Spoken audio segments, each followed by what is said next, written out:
Welcome. My name is Rick Ulfik. I'm founder of We the World and the We campaign at we.net. And I want to thank you, Jim Garrison and Rick Buckley, along with Ubiquity University and Humanity Rising, for broadcasting all of the 11 Days of Global Unity Summit panels and for offering master's degree scholarships in peace and tolerance, as well as regenerative action, to our volunteers in honor of our dear friend Avon Madison from Pathways to Peace for 11 Days of Global Unity. I and we greatly appreciate your partnership and collaboration. So you can find out about all of the 11 Days of Global Unity broadcasts and events by going to we.net. And we invite you to collaborate with us on as a volunteer or an organization partner. That's all you have to do is just go to we.net. It's all there. And today, for our 11 Days of Global Unity Summit panel on economic justice, we are excited to have with us Hazel Henderson and Alexander Laszlo. And my co-host for today is Jack Strasberg, who is a coordinator for We the World's campaign for economic justice. Jack was a Tucson Peace Center board member for 30 years, and he was a founding member of his local, state, and the national Green parties. He served on the National Green Council for 4 years, and he actually ran for public office. Welcome to the broadcast, Jack Strasberg, and can you please give us a brief overview about creating an economy that works for all? And then we will bring in our guests, Hazel Henderson and Alexander Laszlo. Take it away, Jack.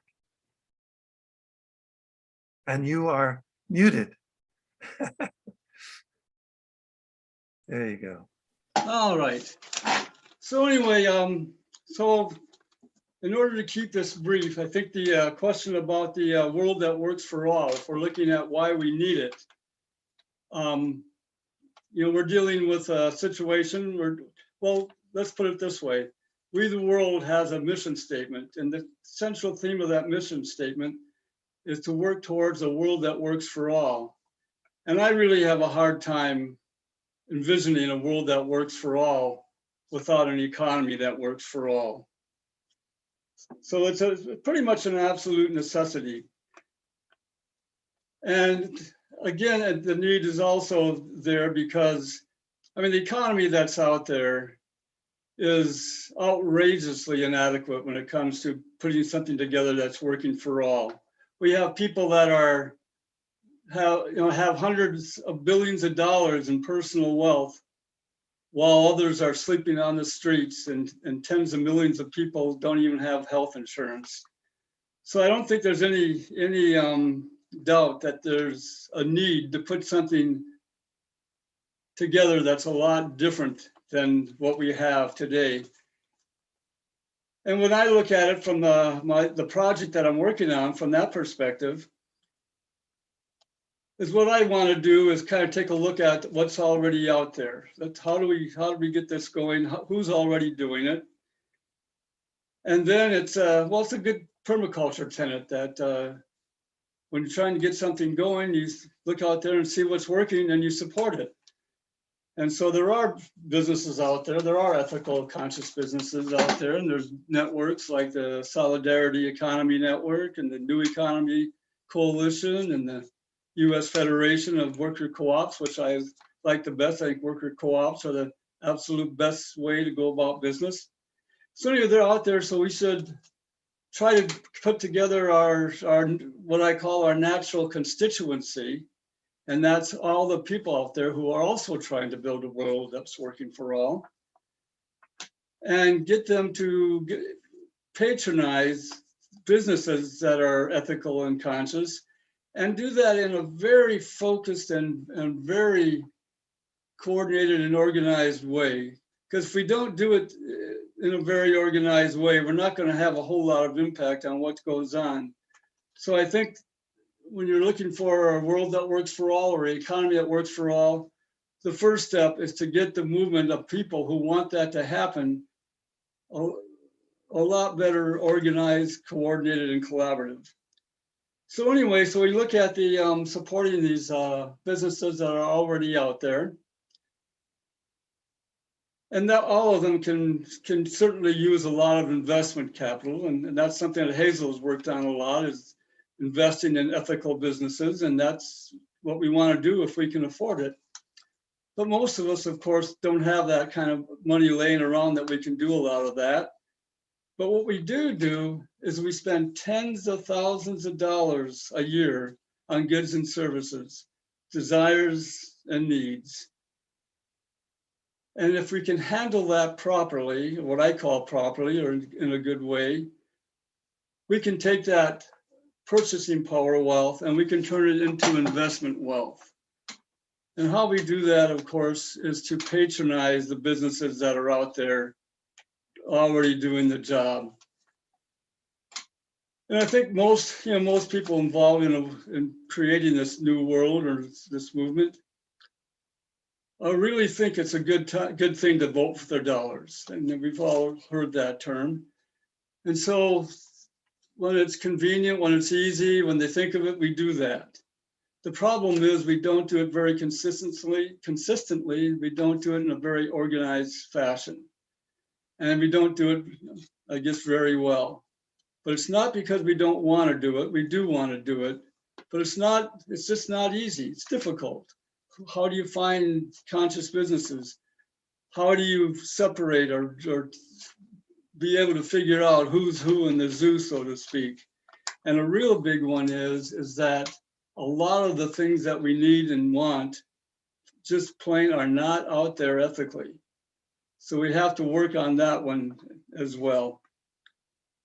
So that basically is where the focus is now, is trying to put together a way to increase this and make it easier for people to invest. Because we figure that if we make it easier for people to invest in ethical businesses, then a lot more of it will happen. And therefore we put together the We Store. And the We Store is what I call the loving and caring alternative to Amazon. And since I want to keep this short, I'll just make this short. All you have to do is look at what Amazon has done as an online store or market. And that gives us an idea of what maybe the We Store can do if we can just keep focused on it and work on it and do it in a good way. So I'm going to let that go for now. Yeah. So in other words, to make it possible for people to support the ethical and socially conscious businesses in an easy way by purchasing what they would want to get anyway. And this would be an alternative to what Amazon has been doing, which has a lot of elements of exploitation involved. So, well, thank you. Very well put. Yeah, thank you, Jack. And so let's bring in our first guest. Hazel Henderson is a dear friend of mine and a wonderful collaborator and partner with We the World for many years. In fact, she was one of the honorary co-chairs who helped to launch 11 Days of Global Unity back in 2004, along with Jane Goodall, Desmond Tutu, Marianne Williamson, Robert Thurman, a long list of folks. And Hazel is a visionary thinker and an acclaimed evolutionary economist. She is president of Ethical Markets Media, and she is the author of Mapping the Global Transition to the Solar Age. Welcome to the broadcast, Hazel Henderson. Thank you so much, dear Rick. It's always an honor to be introduced by you. So yes, we can build this world we all know we need, which is a world that works for everyone, an economy that works for everyone. And I'm thinking of dear Buckminster Fuller, who talked about this so many years ago. And basically what we need to do is to look at the way the game is played, go to the top of the food chain, the way the financial game is played, how the rules are set up, and how the metrics buttress the unsustainable, unfair rules which keep replicating inequality. So many years ago in my book, Politics of the Solar Age, I created this visual of the way the economy is actually working and why we have to completely change the economic model. And I don't know whether we can pull up that diagram of mine of the cake. Is that there somewhere? There we go. Because, you know, a visual is worth 1,000 words. And I can remember drawing this to, you know, I remember my daughter coming into my office. She was about 11 years old. And she said, "Mom, what do you do?" And I'm saying, well, I'm trying to correct the economics, which keeps replicating inequality. And so I visualize it really, the total productive system of all societies is like a 3-layer cake with icing on the top. And only the top 2 layers, the private sector and the public sector, are actually conducted in money. And that's all economists recognize, the GDP and all the macroeconomic statistics. And they completely ignore the 2 foundational layers of the cake. And that is the love economy, which is much larger than the market sectors. And that's the caring, sharing, cooperative, traditional economies in all societies, sort of based on the golden rule of mutual support and mutual aid and bartering. Don't use money. And of course, a lot of this work is unpaid. And a lot of it, of course, is done by the world's women. And actually, I helped the UN Human Development Group when they did the first stab they took at estimating the value of that unpaid caring, sharing sector, which enfolds and supports all of the market price system which economists pay attention to.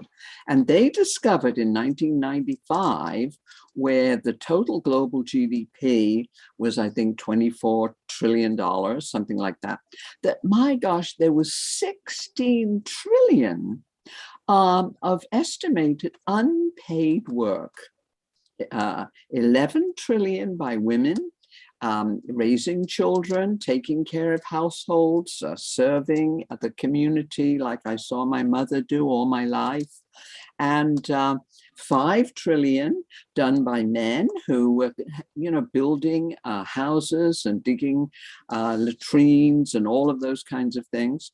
And so imagine if that 16 trillion had been added in as the productive work that year, it would have expanded the global GDP to 40 trillion. And I'm not saying that we ever want to turn this wonderful caring, sharing work into money, but we must recognize it. And of course, the foundational layer of our economies is the productivity of Mother Nature. And we're just discovering that now. What happens when you lose that, when you lose species, you lose biodiversity? Economies, those top 2 layers, collapse into inflation, and basically they run out of resources. So, okay, so that's the starting point. is figuring out how to change the metrics so that we include all the productive work. And we can take that off there now, and people can find that. My gosh, that little drawing went into dozens of different languages and is available on our site, can be downloaded. So basically, I don't know whether I can get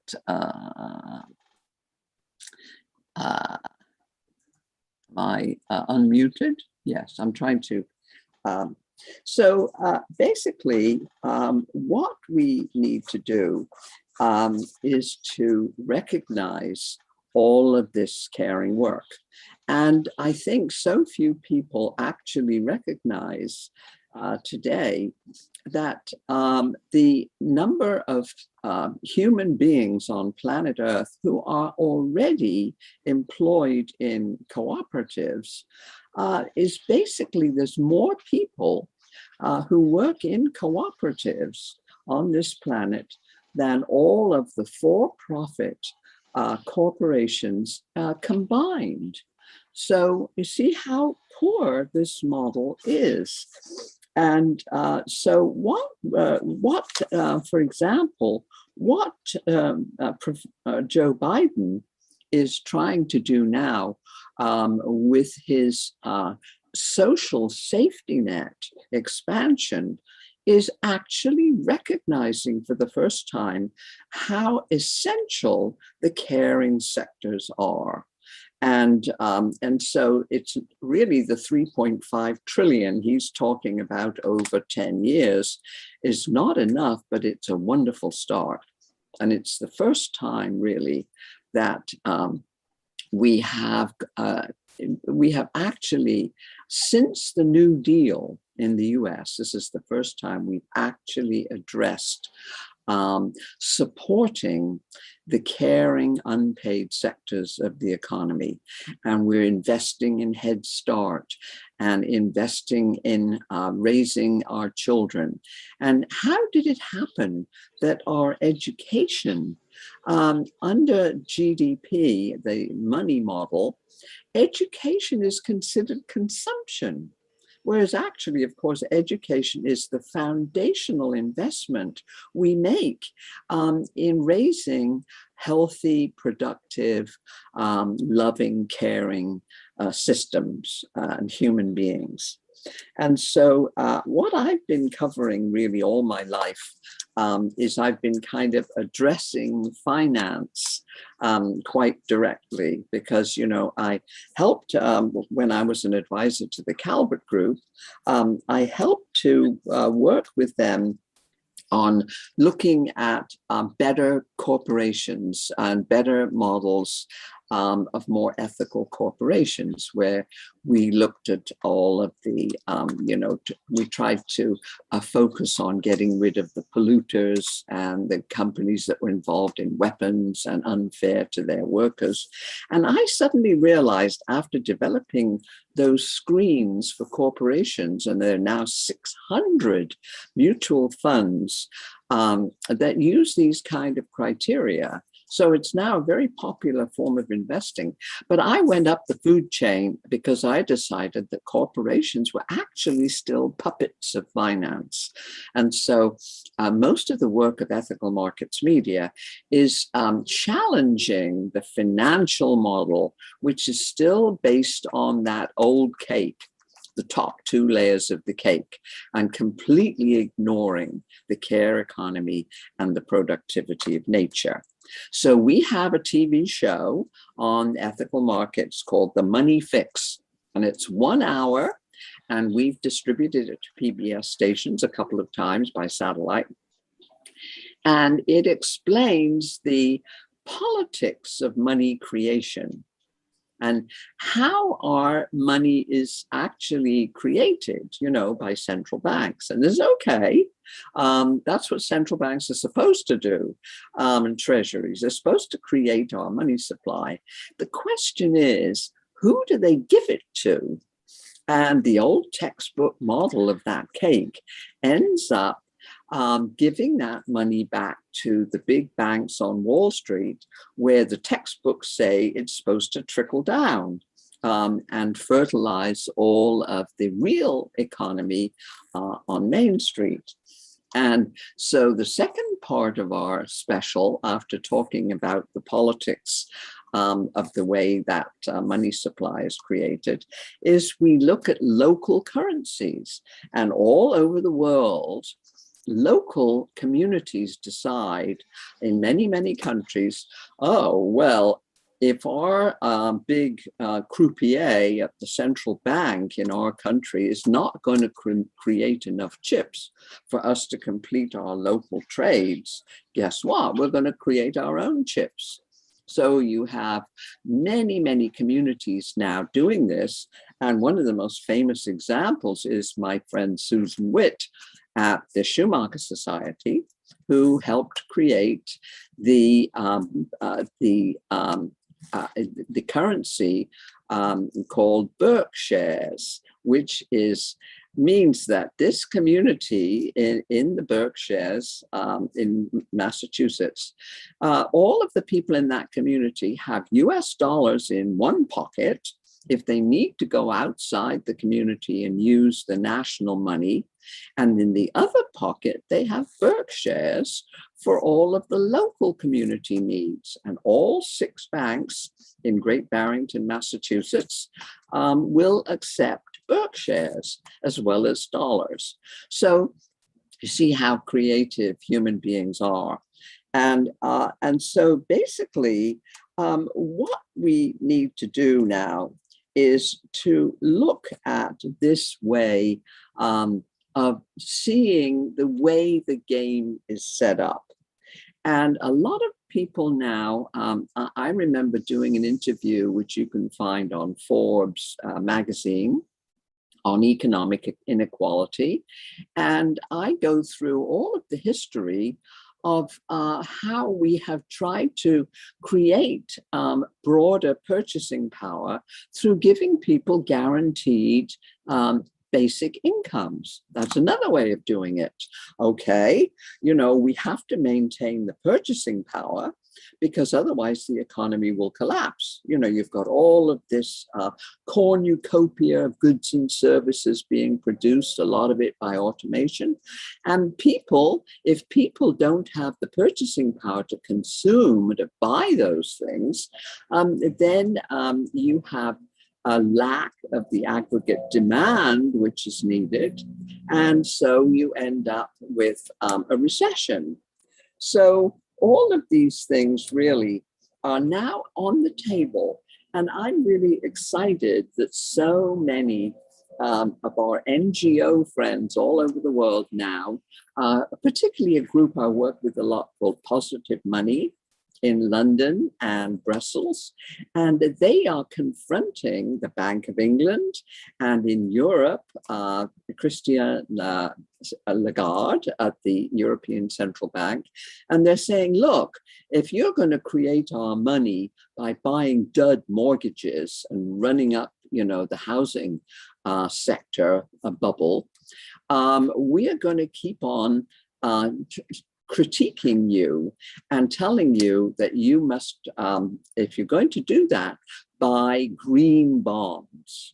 And so basically there are all kinds of really good ways now at all levels, from the family to the community to the highest levels of finance, are actually now involved, and mostly through citizen action all over the world, to change that game. And I recently did a short article on this that you may enjoy, which is on our website, ethicalmarkets.com. And it's called Valuing Our Love Economies. And so we can do this. And we have to thank all of those who went before us, particularly Buckminster Fuller, who always knew that we could create a world that works for everyone. Thank you. Thank you.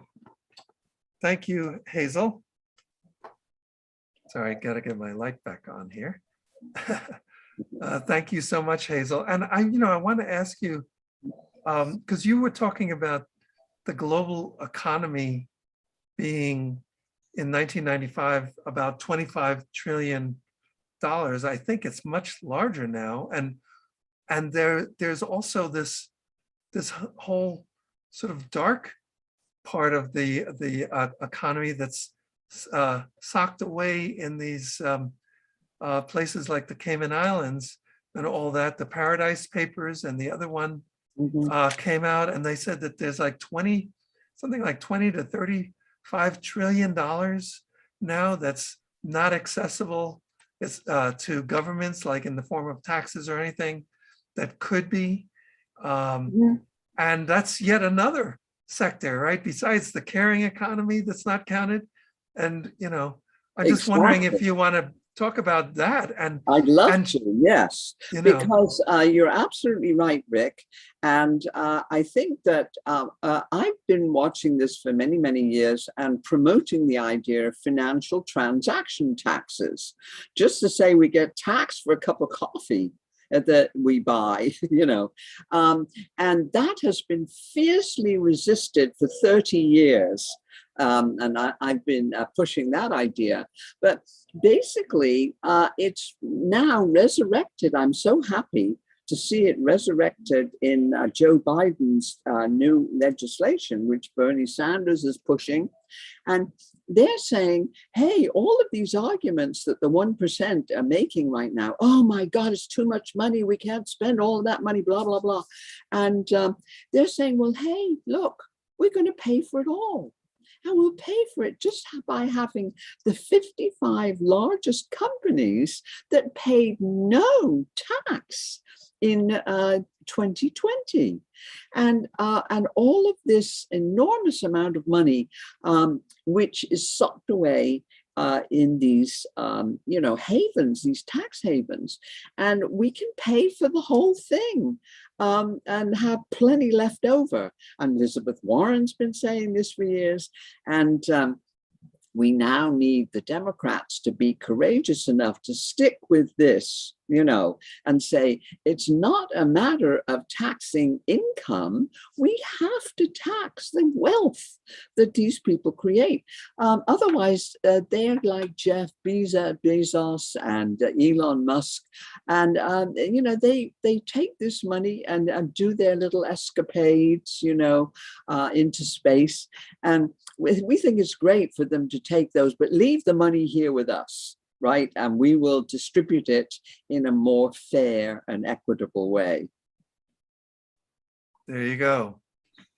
Thank you, Hazel. Let's bring in our next guest for today's show, Alexander Laszlo, PhD, is president of the and I'm probably not going to pronounce some of these words properly, but Bertalanffy. The Bertalanffy Center for the Study of Systems Science. So I'll say it again. Alexander Laszlo is president of the Bertalanffy Center for the Study of Systems Science. He is research director of the Laszlo Institute for New Paradigm Research and chief edunaut of the Evolutionary Learning Ecosystems program at the Vivier Agradecidos in Argentina, where he currently resides. He is professor of systems science and curated emergence, author of over 100 journal, book, and encyclopedia publications. And he is also a sixth degree black belt in traditional Taekwondo. Welcome to the broadcast, Alexander Laszlo. Well, goodness, thank you so much for all of that and for working your way through the Bertalanffy, Ludwig von Bertalanffy. Yeah, he's another B there along with Buckminster Fuller. Our B's are all lining up. And I just want to say again, thank you for doing this. Thank you for hosting this together with Jack and for having Hazel and me. It's just such an honor to be here with Hazel as well. So what we are looking at today is exactly, well, these are the 11 days of global unity, right? And these global unity, and I think what we're looking at right now with regard to the things that Jack was saying, what Hazel was just sharing with us is about how we can engage with unity without uniformity. You know, there's this sense that we are really, all of us are in this. Unity is important, but not monolithic unity, and diversity without fragmentation. So we can have the unity in diversity, but truly it is an engaged, interactive, and really dynamic way. This is something that I heard Jack emphasizing when he was talking about looking out into the world, a kind of permaculture view, seeing what works, right? What's working out in the world, and building on that. And this is the same thing that Hazel was saying, right? I mean, this is finding out how the game is played. That's the word she used. How is the game played? What's going on in the world now? And this is where I think that the kind of framework that biomimicry, for example, brings in, what Janine Benyus was doing, and indeed what Hazel has done with Janine Benyus, right, to establish the principles of ethical biomimicry finance, right? The two of them have gotten together to create these principles for investing that looks at what would nature do? How does nature work? Looking at nature as mentor, knowing that nature has had 3.8 billion years to figure out how to make things work well together. And the Anthropocene, if you think about it, is some 11,000 years. You know, we are newbies at this. So how can nature help us? And I think that is a huge part of this. In nature, you look out there and it is not survival of the fittest. It is not nature being red in tooth and claw, but it is truly a matter of co-evolution, of working with. This is what we are relearning now. And so let me share with you just a few slides, if I may, some things that I've prepared, kind of build on this a little bit. Call that up right here and get this program started here. Okay, so here, what I want to share with you is just some ideas on a systems view of economic justice, because a lot of my work and my background, as Hazel knows very well as well, is in the area of systems thinking, and not just systems thinking, but systems being.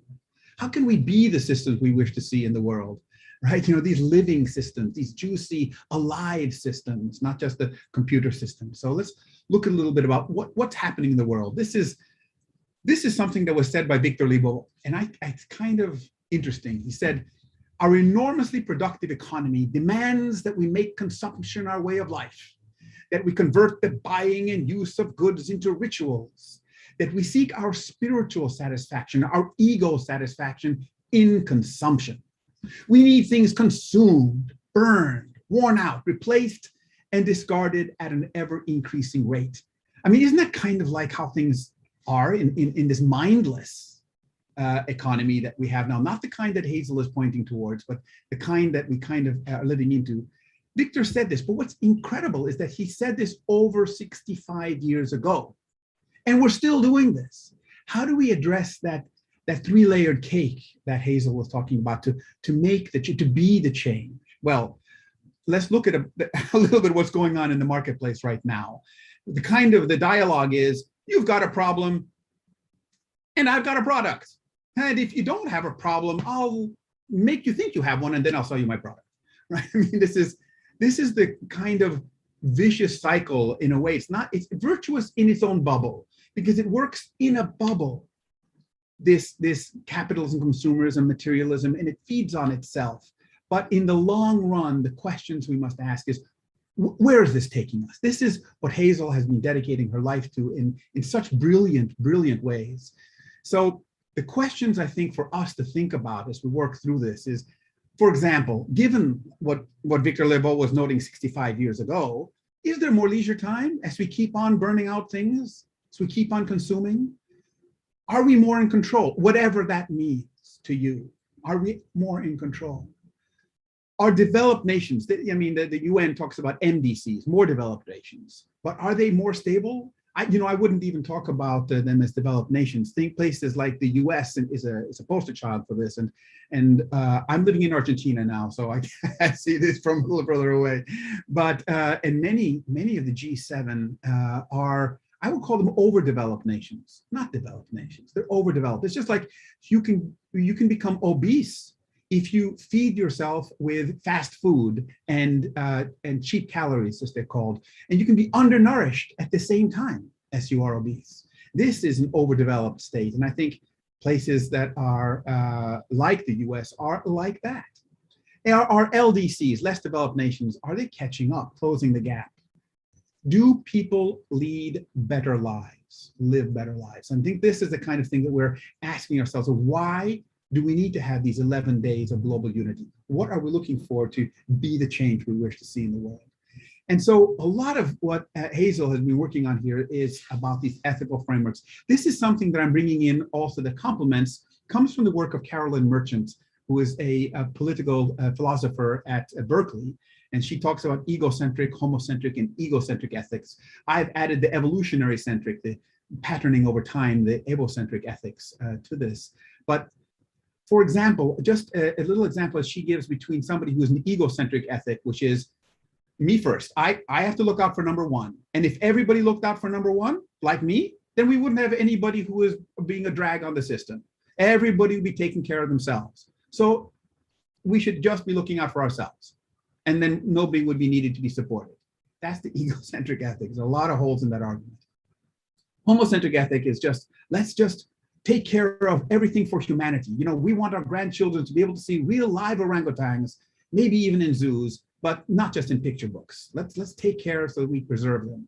But there's no thinking about the rights of the orangutans, the rights of nature. That's not in the homocentric ethics. The ecocentric ethic says, you know, we are this living planet. And there's this little dialogue that Carolyn Merchant sets up between somebody who is in the Amazon rainforest, where they're having a project to cut down much of the rainforest and develop a shopping mall. And the developer is talking to somebody who is the egocentric ethic person, who has tied themselves to a tree and says, you know, you want to do this, you have to cut me down. And he said, well, why are you, the egocentric guy who's developing the shopping mall says, why are you standing in the way of progress? We're bringing jobs, we're bringing technology, we're bringing products here to the shopping mall. People are going to be able to join, you know, the international marketplace. You're in the way of progress. What tree has asked you to stand up for it? And the person who is in the ecocentric frame responds to this, saying, you know, I am not just a human being trying to protect the rainforest. I am part of the rainforest trying to protect itself. Boom. Change of identity. I am part of the rainforest trying to protect itself. How are we going to shift our sense of being, our sense of presence on this planet? When we say we are the world, Rick, you know, that's the frame here, then this world is truly an interactive, living, loving place. And so this for me is the way. And I think the dictums that we have to work with is live simply so that others may simply live. Not just live and let live. That's nice, live and let live. But really, this planet has, as Gandhi said, has enough to meet everyone's need, but not enough to meet everyone's greed. And this is why it's important to live simply so that others may simply live. This is what nature does. And again, biomimicry is key to that. So one more thing as I share here, I'm going to stop this sharing and just share with you some sites that might be of interest to you with regard to the work that I'm doing here on this. So right here, this is that famous place over here. This is the Bert Lumpy Center for the Study of System Science. What do we do there? In this institution, this organization is based in Vienna, in Austria. And what we explore is how the systems perspective, something that Hazel emphasizes so strongly, how this is important to be able to understand that we're part of living systems, living, loving systems, and truly empathy as a basis for that kind of way of being. So this is part of that effort at the Bert Lumpy Center. The other one I want to bring to your attention for anyone who's interested is that the Laszlo Institute of New Paradigm Research has 7 different research areas here. So you can see all the various ones here. But for example, we have a whole area in new paradigm business. We're looking at quantum leadership and impact and systemic innovation, where we are part of, where nature is part of the innovation, where it's not just technological innovation or even social innovation divorced from its living systemic context. So systemic innovation includes that. If anyone is interested in having research along these lines, you can just get in touch with the Laszlo Institute, and we are doing programs like this actively. I just want to put that there for people to find constructive ways of engaging with the challenges to be the change we wish to see in the world. And I think there's so much more to say. I'm sure Hazel feels the same way, but I'm going to put a pause here so we can have a bit of group dialogue on this as well. Thank you. Yeah, that is so wonderful. What a nice overview and a whole systems approach. Even your presentation was a whole systems approach, which is very much appreciated. I especially liked when you were talking about "We Are the World," you know, which is, it's always fun to have a popular song as your theme song, right? For "We the World." So, but it's that idea of expanding we and we consciousness to go beyond your immediate loved ones. You know, we always say, you know, if you're talking about we, who is your we, right? Is it your family? You know, what are we doing on the weekend?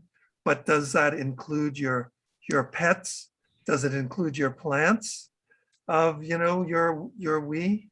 Is it beyond your neighborhoods, your communities, your ethnic groups, your religious groups? Is it beyond the human family entirely? Does it include the other parts of life on the planet, the other forms of life? And does it include the ecosystems that support all life? So the expanded concept of we is exactly what you're talking about. And I just wanted to mention, you didn't finish when you were saying the egocentric ethics, the homocentric ethics, the ecocentric ethics, but there was one more, which I don't think you talked about, evocentric ethics. And is that evolution centric? Is that what evo is, or what is that? Yes, it exactly is. You're exactly right. You know, when I didn't have a slide there and I was talking about it once, I talked about evocentric ethics. People heard evil-centric ethics. No. It's EVO for evolution. Exactly right. Why? Because the egocentric ethics views all life as being sacred, and that's very important. And I have no qualms with that. All life is sacred, and if we seek to preserve and all life now as is, there will be no place for change and turnover. Understanding the natural patterns of change, understanding that there are processes in which a dominant regime, a dominant species moves aside and a new one comes in. Very important. Over 99% of all species that have ever existed are now extinct on this planet. But we have a burgeoning planet right now because we couldn't have place for all of the species to live here at the same time, right? So you need to have transition. So the evolutionary centric frame allows for transition, conserving patterns of thriving, patterns of flourishing, but not conserving simply all that is currently alive. In looking for how do we engage in that patterns of change. So we have new generations coming in as well, even in organizations, right? So that's the basis for that. Yeah, that's wonderful. And I'm just wondering, since you mentioned about 99% of the species have disappeared, we're at the edge of what has been called the sixth extinction, the sixth mass extinction of species on this planet.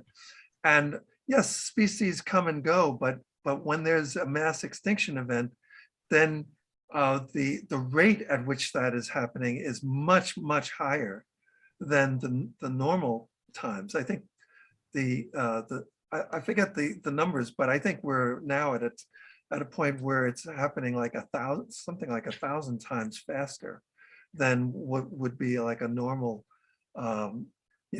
turnover of species. So I'm just wondering, how do we get to this point? You know, how do we create an economy that works for all, that will actually allow us to have a livable future? For me, you know, media is a huge piece of it, because Can I mention something on that, and then I'll pass it to Hazel, because yes, I'm clear that she sure, would like sure. to. Hazel, is that all right if I mention Yeah, something? yeah. Transition? Okay, and just, you know, I think that's very important, because part of the evolution centric, or the evolutionarily informed way of being, the ethics involved in this, is to understand when and how the transitions are important to be supported. Because right now, the mass extinction events that you're talking about, Rick, are not occurring in their natural unfolding. How do we know this? This is part of that systems perspective. It's also part of biomimicry and understanding how nature works. And what we can do, something Hazel talked about earlier, is in education, truly to help develop an educational frame where we learn about relational dynamics, developing a relational intelligence. What is that based on? It's based on, I would say, first, connective intelligence, understanding how we are connected and interconnected, and with what are we connected? Now, with what sources of life? Fundamentally, it's the sun, as Hazel has written about in her books. And so this is an economy of abundance, as she says as well. And in this framework, learning about that in school builds this connective intelligence. We then leverage our connective intelligence into collective intelligence. Collective intelligence can help us then see, how do we actually solve the problems that we can't solve alone? None of us is as smart as all of us, as the saying goes. But for that, we need one more component that I would call empathetic intelligence. And this is what builds for the love economy that Hazel is talking about as well. The empathetic intelligence is something that's not very well developed in our schools these days, but it's learning really how to see others in their full beingness, listening into, caring, right? And this is something that Hazel was mentioning earlier. And this builds the kind of relational intelligence that I think we're starting to see develop in the world. There are many signposts of this. Hazel? Yeah. Yes, I just want to emphasize that stress is evolution's tool.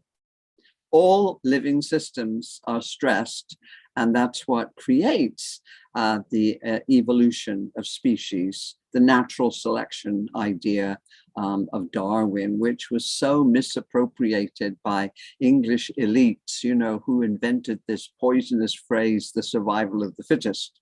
Well, Darwin didn't mean that at all. He meant, you know, the fitness of groups in natural selection. But I want to stress, and I've written about this about a week ago, and this is the role of women. And we have to acknowledge a very, very ancient pattern in human species, and that is that males in so many societies all over the world still control women's bodies. And it's all about controlling fertility and reproduction. And the interesting thing is that the model of money-based GDP growth also is the growth of population. And women now are taking charge of their own fertility. And it's very interesting that a recent study was done by two Canadian social scientists called Empty Planet. And they pointed out all of the countries now on this planet can never have GDP growth anymore, because they have fallen below fertility rates. And that includes, the biggest example, of course, is China. And I've been going to China for many years, and I was invited by the State Council in the 1980s and gave lots of lectures, really just saying, please don't use our model of development, leapfrog from our model. And at that point, they had the one-child policy. And then they suddenly realized that they have this fertility collapse going on right now. And so the women, they're urging the women not only to have 2 children now, but to have 3 children. And guess what? The women are saying, no way. We want to be single parents, which they are. They don't want to marry. And they certainly don't want to create lots of children.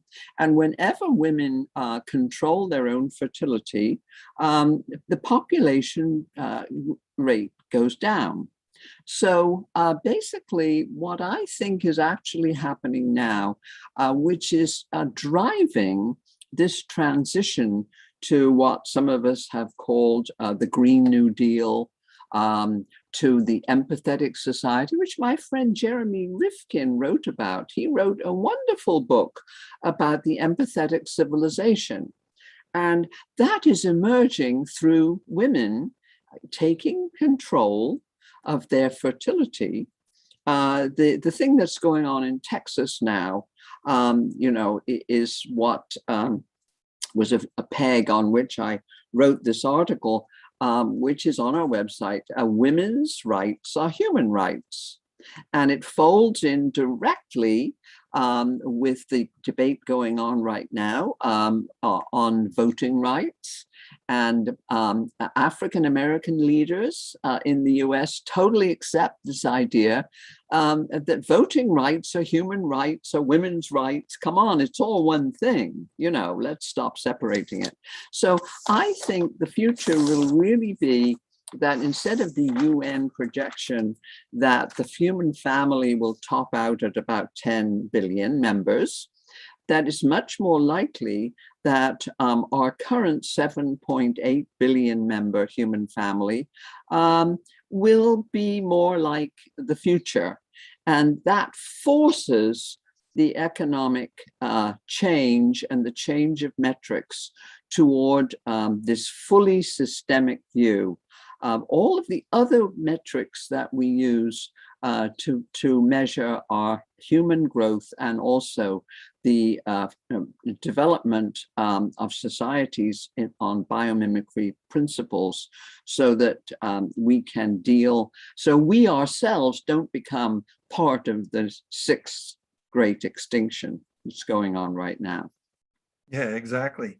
And so part of the shift that I think is important for us to get to that empathic society.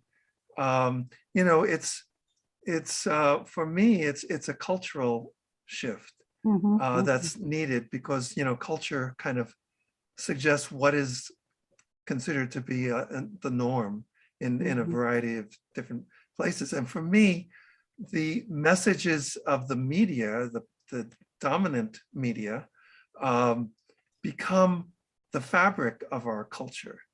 And so we're at a point now where there are, the media is involved with, the extreme polarization that we see in the United States and other parts around, other countries around the world.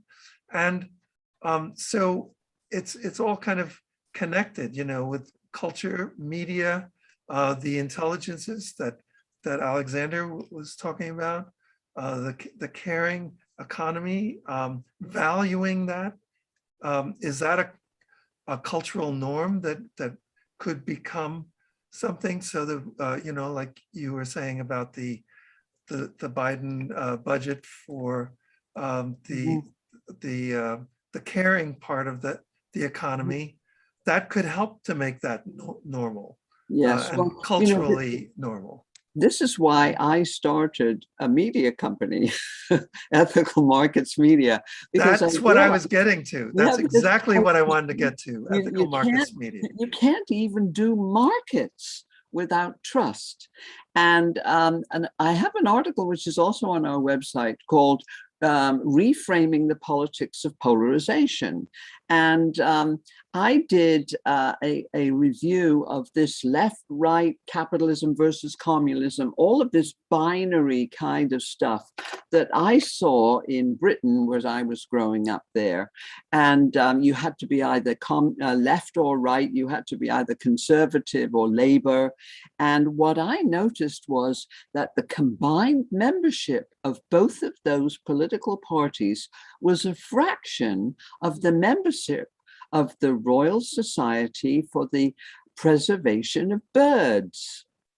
And I realized that, my gosh, there was this whole array of wonderful political movements. So I did a circular diagram of that, of all of these different things, people and that are unrepresented in this binary politics. And that's what we're dealing with in the USA. And you're totally correct, Rick, that we not only have mainstream media reinforcing the binary politics, but we also have social media and, the algorithms, the recommendation algorithms on which Facebook's profits depend, which further exacerbates the polarization and everything like that. And one of my beloved friends, Frances Moore Lappé, who taught us all 50 years ago with her Diet for a Small Planet, she I quoted her in this article of mine on the 10 basic things which all Americans agree on by majorities, the very basic things that don't fit into left or right, all these binary categories. So there again, we have to look at faulty metrics and faulty models, which unthinking editors of mainstream media. I mean, the first article I ever wrote was in the Columbia Journalism Review in 1968 called Access to Media, a Problem in Democracy. And so you're absolutely right, Rick, as usual.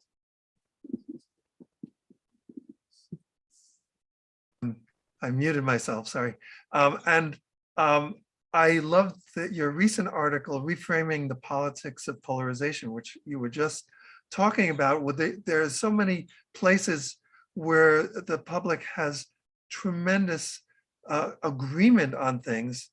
But of course, when the politicians want to actually use certain labels to create division, they feel like it gets them more support with their base. And it's an aspect of our political system that is it goes so much against this idea of coming together with we consciousness, which we need in order to survive into the future. Anyway, anyone else want to say anything as we're coming up to a close? I know, Alexander, you want to say something, and then maybe Jack, yeah? Go ahead, Alexander. Just to build one little bit on what Hazel was saying, what you're just commenting here. Right now, what we are tuning into, what we're being swamped with through the media is things that are not necessarily healthy, not necessarily connecting us. It doesn't foster our connective intelligence. It certainly doesn't foster the kind of trust that we need that Hazel is talking about. So it's really our choice. What are we going to tune into? And this is our choice. What do we tune into? There are things we can tune in. Ethical Markets Media provides you with a channel that you can tune into. You can choose to do that. There's at Unity Foundation, they have Positive Spin, which is another television show that has positive news, right? And it's not just looking at only the positive things. We shirk the negative. It's really trying to say, what are the constructive things that we can learn with and do from? So one story that I think is becoming popular now is solar punk. I'm really interested in what the solar punk futures and the visions of people who are doing the arts and the imagery for the kind of future that is based. And I like the whole solar punk movement. It has this kind of little punk revolutionary framework to it, but it's about how do we bring in this solar living world, right? Not steampunk, right? Not cyberpunk. And cyberpunk is pretty depressive, actually, but solar punk, and it's connecting with people. And the last thing I want to say about this is this gets to that evolutionary ethics framework, because there the question is, what is the narrative we want to be a part of? Because we are all the time authoring our lives from moment to moment. We are writing our story. What is the story we want to connect with? And it brings to mind this, this quote from Pablo Neruda, who talked about recuerdos del porvenir, memories of things yet to come. Memories of things yet to come. How can we tap into those bright, positive futures that we know can be, and feed those narratives into our ways of being now, not just dealing with the mundane problems of how do I maximize my return on investment in the next quarterly cycle, right? That's not the bigger narrative of nature and of systems that are interconnected and that are engaged in flourishing. So I think this is our question. How do we tune into, and how do we choose to tune into those things that feed those narratives that we know are the narratives of the thrivable future? Exactly. And it makes me think of that way of thinking from many indigenous peoples, to consider the next 7 generations when you're deciding to do some action, or any action really. If you think about it, consider what is it going to, what kind of effect is it going to have? What kind of ripple effect will it have going forward in time? So Jack, you wanted to add some things? And you're muted. The 4 most used words during COVID. You are on mute. Yeah, just a couple times. Well, I just got a couple of quick ones here. One is when Hazel was talking about the bottom part of the pie is nature, and Alexander kind of followed up on that, talking about something very similar. It brings me to thinking about a group called the Global Footprint, and what they do, and I think they do it fairly accurately because they've been around doing it for a long time, and I haven't heard too many people say they're wrong. So basically, last month, early August, we had already consumed on this planet more than Mother Nature can produce in a given year. And obviously we can't keep doing that. So my answer to that is that we take a look at what nature can produce in a reasonably good way, because it's more than just exactly what it gets, but in a flourishing way, or I guess I would like to say. And then you divide that by, what was that, 7.28 billion. And that's our share.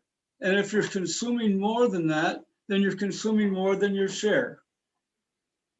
And the other thing I look at is when I talk about the system is broken, and the next system comes up with that. The system is broken, it's broken beyond repair, and we can't fix it, so we need to get a new one. And so when I talk among my activist friends and I say the system is broken, they roll their eyes and they say, Jack, come on, you know better than that. The system is not broken. The system is working very well for those who created it and are running it. And I think that's something we have to really, really think about if we're looking to put together an alternative and new economy, is that there are people out there who have a lot of power and wealth who like it the way it is. So we have to, realize that. And that's my little speech for right now. All right. Well, I want to thank everyone for being part of this amazing panel. Hazel Henderson, Alexander Laszlo, Jack Strasberg, and I want to let everybody know again that you can find out about all of these panels that we're doing on all of the 11 themes of for 11 Days of Global Unity by going to we.net. You can connect to the schedule there, and then you can also get involved with We the World and our partners by going there. We really value collaboration. It's key for what we the world is as a concept. And just the words, we the world, it's going to take all of us to create a livable future. So I think on our panel today, we accomplished what we always like to accomplish with our events of We the World. We inspire, inform, and involve. 3 I's that make a we, so that we can go from a me society to a we society. Thank you very much.